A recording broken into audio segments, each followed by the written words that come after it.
வணக்கம். இன்றைக்கி நான் உங்ககிட்ட ஒரு விஷயத்தை பற்றி பேச போகிறேங்க. ஒன்றும் இல்லைங்க, நம்ம ஃபேமிலியில் பார்த்தீங்கன்னா ஒவ்வொருத்தங்க வீட்டில் 2 குழந்த 3 குழந்த இந்த மாதிரி பிறந்திருக்கும் இருப்பாங்க. அண்ணா தங்கச்சி இந்த மாதிரி இருப்பாங்க. அந்த மாதிரி தான் எங்கள் வீட்டில் பார்த்தீங்கன்னா எனக்கு 4, 5 அண்ணன் 4 அக்கா அந்த மாதிரிலாம் இல்லை. ஒரு அக்கா ஒரு அண்ணன் நான் அந்த மாதிரி பார்த்தீங்கன்னா இருப்பாங்க. ஒவ்வொருத்தவங்க வீட்டில் 2 குழந்தைங்க 2 பேர் இருப்பாங்க. அந்த 2 பேத்துல பார்த்தீங்கன்னா ஒருத்தங்க நல்லா வாய் பேசுவாங்க, ஒருத்தங்க தத்தியாக இருப்பாங்க. அந்த மாதிரி தாங்க எங்கள் ஃபேமிலியில் நான் நல்லா வாய் அடிப்பேன். அதே மாதிரி ஏதாவதுனா சண்டைனா பயங்கரமாக ஃபைட் போடுவேன், விடமாட்டேன், சண்டை போட்டுருவேன். யாராக இருந்தாலும் சரி எதிர்த்து பேசுவேன். எங்கள் வீட்டில் பார்த்தீங்கன்னா எங்கள் அக்கா தத்திங்க, வாய் பேச மாட்டா, பாவம் புள்ள பூச்சி. அது பார்த்தீங்கன்னா சின்ன வயசுலேயே கல்யாணம் பண்ணி கொடுத்துட்டாங்க.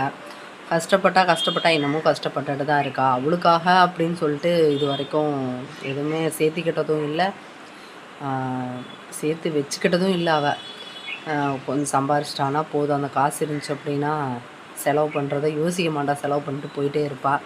அவளுக்கு அப்படின்னு சொல்லி எனக்கு தெரிஞ்சு இன்ன வரைக்குமே சேர்த்து வச்சுக்கிட்டதே இல்லை. அவ்வளோ பெரிய ஒரு தத்தி.